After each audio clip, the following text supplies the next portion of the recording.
What books do you think made it to my top most thankful for?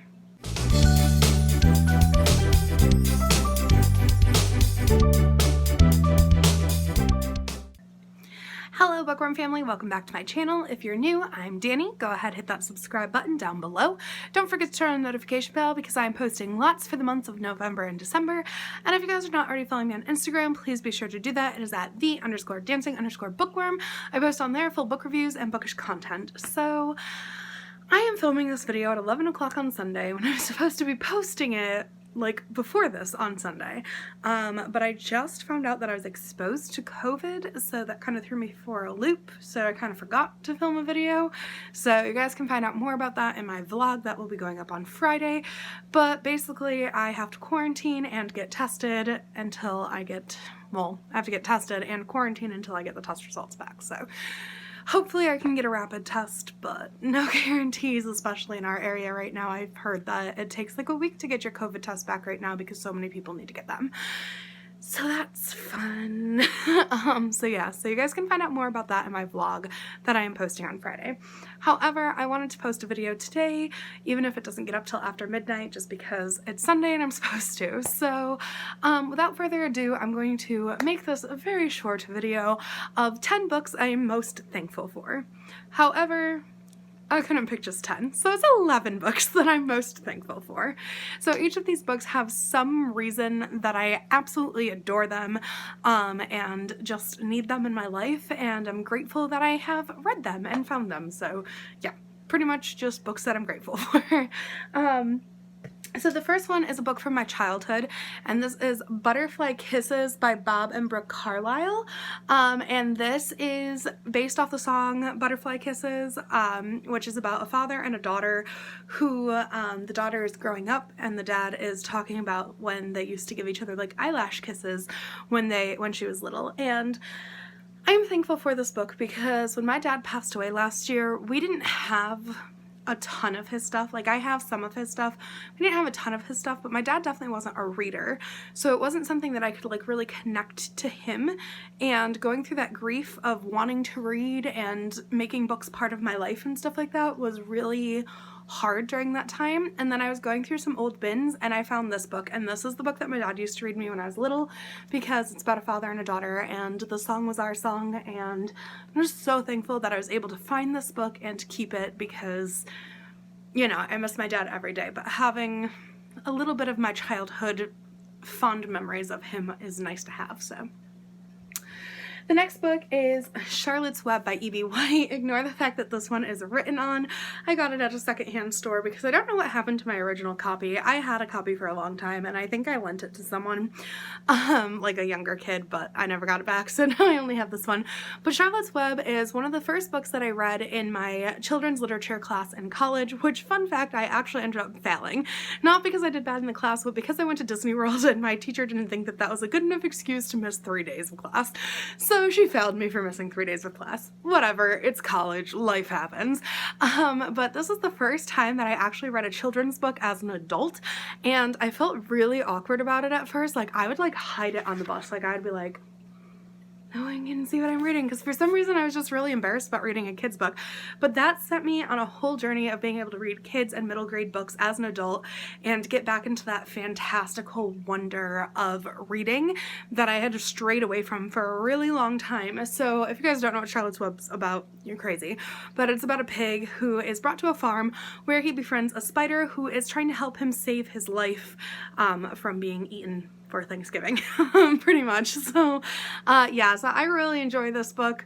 I've read it probably like 5 or 6 times now in my lifetime, and yeah, it was one of the first books that I read as a child that I also read as an adult, and it was a really hard like thing to understand that that was an okay thing and I didn't need to be embarrassed by it, but it's just something that I thought I would be embarrassed by, but I wasn't. So I'm glad I got over that fear because now I love middle grade. So the next one I know is super controversial, but I couldn't not put it in here, and it's Harry Potter and the Sorcerer's Stone by J.K. Rowling. Obviously, you guys know my stand on J.K. Rowling right now, but it wouldn't be fair not to put this book in this video because, honestly, Harry Potter changed my life. It changed the reading world for me. It changed how I felt about myself. It changed my ideals and my perspective, and it's really unfortunate that J.K. Rowling did what she did, but you know, I still love the characters, the setting, and what it did for my childhood. If you guys don't know what Harry Potter is about, it is about a young boy who discovers he's a wizard and sent to a magical school where he discovers that he is actually one of the only people who survived a dark wizard's curse, and now that dark wizard is after him and trying to basically destroy him. So yeah, if you guys don't know what Harry Potter's about, where have you been? But that's what it's about. But yeah, I have a really hard time not putting that in videos because it's just so much of my childhood, and I mean my whole room decor for the past few years has been Harry Potter, so it's really hard to like look at things and be like, oh, I'm not gonna put that in there because of what she did this year. Obviously, these are feelings she's had her whole life.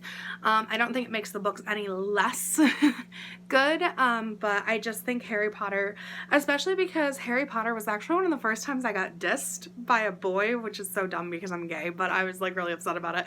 When I was like 14, and I really wanted to go to the Harry Potter book release, and this boy told me I couldn't go because I was a girl, and only him and his guy friends were going, but he would take me to see Hairspray, like the musical Hairspray, when it was a movie.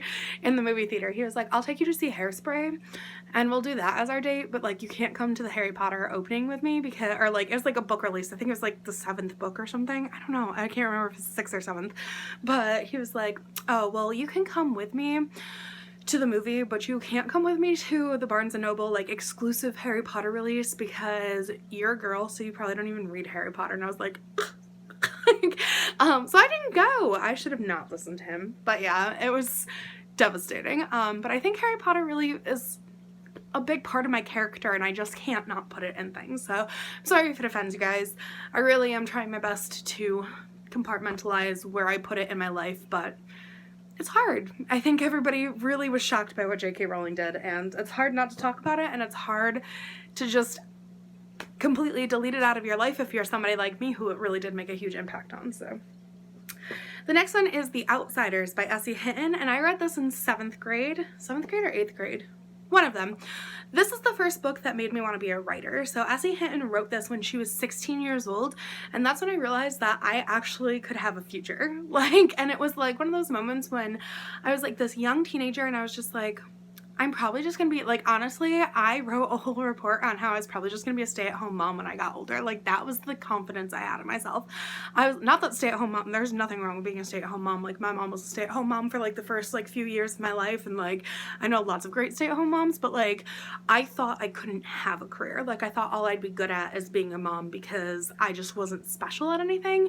I was a really slow reader, even though I loved reading and I loved writing. I just couldn't imagine myself doing it, and I had been torn down by a lot of adults. Like, so many adults were like, oh, you'll never make it in the dance world, you'll never make it in the music world, you'll never make it in acting, anything like that. Like, you're just not good enough, you're not pretty enough, you're not talented enough. So I was just constantly torn down as a teenager, like younger, and then into my 20s as well, and I didn't think I could be anything. And then I read The Outsiders, and I did a whole report on S.E. Hinton, and she was a young girl when she wrote this, and I was just like, she wasn't anything special. She was just a 16-year-old girl who wrote a book, and somebody was like, hey, this is pretty good. And I was like, I could do that. Like, so it was the first time I really got confidence in myself that, like, you don't have to be special to do something amazing. So if you guys don't know what The Outsiders is about, it takes place in the 1950s with a battle between the Greasers and the Socs. The Socs are like the popular rich kids, and the Greasers are like the not rich, kind of on their own tough guys. And a big battle happens, and it turns out that Ponyboy, the main character, gets into a bad situation and has to flee. So I love this book. It takes place, I think, in the course of a week, and so much happens in the course of a week, and I just remember reading this book and being like, wow. Like, I loved Grease at this time too, like the musical Grease. I was like obsessed with it, so that's another reason why I really liked this book. So the next book that I have is Speak, and I actually read this in 9th grade, and this is by Laurie Halse Anderson. And I do like to bring up the fact that I did graduate with Laurie Halse Anderson's stepson when he like was in my high school and like stuff like that, but we weren't friends. I wish I was his friend. I wish I was his friend so I could meet his mom, so that's like a really jerky reason to be somebody's friend. But I went to a big high school, so we didn't like know each other or anything, but like I like to say that like I graduated with her stepson. But Speak was the first time that I felt like my voice could be heard. So similar to The Outsiders, like I wasn't a super confident person, but I also had a lot of like stuff that was just kind of brewing in me, and I didn't know how to deal with it growing up. And at the time I just felt like there was no right way to write things about myself. And then I read this book and I found out that it was based on Laurie Halse Anderson's actual experience, and I was like, you can do that kind of thing. Like I was like, I thought writing you had to only write fictional characters. Like the writing that I was doing and like as like a teenager, I was like, there's a fairy princess named Dot and she flies around her magic kingdom, and like I was like, you can write things that actually happen to you. And so it really gave me a voice, like Speak gave me the voice to speak in my own writing. But if you guys don't know what this is about a teenage girl who actually grew up in like a similar area to me because it's based off of a high school that was like right next to my high school. But this is about a girl who was actually raped at a summer party and called the cops, and everybody doesn't know why she called the cops. They think she called it to break up the party, and nobody wants to talk to her anymore, so she just decides to stop speaking altogether because she can't figure out what happened to her, kind of thing, and she just is trying to stay silent to cope with it. So very cool concept. Yeah, it was definitely the first book that I was like, I can write about things that happened to me? What? I don't have to write fantasies all the time? That's amazing. So the next book, I'll go with this one, is Because of Winn-Dixie by Kate D. Camillo. This is the first book that I realized that not all dogs die in the book, and I'm just grateful for that. Because every book that I read that had a dog in it, the dog died, and I would be emotionally traumatized, not want to read for months. But this is also the first book that not the first book that I read in one sitting. Like I had read some as a teenager, but like the first book in college that I read in one sitting, which duh, it's a 4th grade novel, but I hadn't ever been like, I'm a really slow reader. Like I can't emphasize that to you guys enough. I have gotten better since I have read more frequently, but I'm a really, really slow reader. So sitting down and reading, and also like I don't have ADHD or anything like that, but I just have a hard time focusing because I have anxiety. So like sometimes if I'm here, I'll have like an anxiety thing where I'm like, I have to like know all my surroundings. I can't have like a sense cut off for me. Like if I'm sharing a room with somebody who snores, I can't wear earplugs because that would be taking one of my senses away. It's just part of my anxiety condition. I just can't lose one of my 5 senses. So God forbid, I hope that never happens to me. This was like the first time that I was so entranced in a book that I sat in the corner of a library and came to out of the book maybe like an hour and a half later, and I was like, wait, how much time has passed? And like it didn't bother me. So it's just one of those cool things that like I'm grateful that I got so into this book, but also so grateful that the dog doesn't die. Because every book that I read, I was like, I can't read books about dogs anymore. But anyways, this was another book that I needed to read for my children's literature class, and I just really fell in love with it, and I've read it maybe like 5 times since, just because it is a quick read and it just brings so much hope to me. Like it's just such a hopeful book. But this is about a little girl named Opal who discovers a dog at a Winn-Dixie supermarket, and she decides to take him home, and the dog helps her make friends in her new town, and she starts getting to know people on like a deeper level. And it's just a really great coming of age book, but it's one of those things that like little things that you don't think matter. When I'm sitting here going, what 10 books changed my life that I'm thankful for? Like that was one of the first ones that I thought about, because I don't think I ever was so into a book that I could tune out my anxiety completely and tune out the world. Like I am normally very on edge. So it was just one of those things where I was like, I just sat here and read for an hour and a half and like nothing bad happened. Like that's amazing. And like I was really sucked into a happy, hopeful book. So it was just one of those really great moments. And the next one that I want to say that I'm grateful for is A Wrinkle in Time by Madeleine L'Engle. So this book I actually read in high school, read in college, and then read 4 years after I graduated, I want to say. About 4 years after I graduated, 3 or 4 years. But this is about a young girl named Meg whose father has been kind of taken to a third dimension kind of thing, and she must travel through space and time with her friend and her little brother to try to save her father, and she doesn't think there's anything special about her that could help save him, but there's like something special about her friend and something special about her brother, so she thinks that she's just there to tag along, and she has to kind of discover her own inner strength to kind of fight through her own self-consciousness to save her dad. So this book is one of my favorites because it's the first book that I feel like challenged me. So when I read this as a kid, like, books were hard because I read slow, but when I was reading books, like, they didn't feel challenging to me. They just felt like, all right, cool, I guess that was exciting, whatever. Like, this one challenged my mind, it challenged how I looked at books, and it had a lot of science and math in it, which I was not good at, so it really forced me to like pay attention when I read it, and it just felt challenging. And then when I read it again in college, the same thing happened. Like, I loved the characters, I loved the storyline, but it was just challenging. I couldn't understand what was going on. So the third time I read it, I actually read it with somebody who was very science and math brained, and they broke things down for me that I didn't understand. And it was the first time I realized that, like, you can love a book, not understand everything about it, but like, you can love a book and still be like, hey, I don't fully understand this, can you help me? And like, it's the first time that I really like read a book with someone too. Like, I had never actually like sat down and been like, okay, like, let's read this book at the same time. Like, we went through and read it together so that I could understand it better, because I wanted to understand this book that I loved so much and couldn't figure out why I loved it so much. But yeah, it was one of the first books that challenged me just because the science and the math and everything threw me off, but I really enjoyed it, and I didn't know what I enjoyed so much about it, and then once it was broken down for me, I enjoyed it even more. I hope that makes sense. That was like a weird one, but like, it was just one that like popped into my head when I was thinking about books. So the next one is Fun Home by Alison Bechdel. So this is on here because this is the first graphic novel that I liked, so I'm thankful for it, because honestly, I read so many graphic novels now because they're short reads and I need to. But this one is about a girl who, woman, like, it's like her life experience, but growing up knowing that she's a lesbian, and also growing up with a father who is harboring his own secrets. And I don't want to say too much because I can't remember. I've read this and I've also read the PDF of the script, so I don't want to say too much because I can't remember which order things go in both things, so I don't want to spoil anything for anyone. But this is basically about a girl whose father has secrets, she has secrets, and she's also coming to terms with her own sexuality.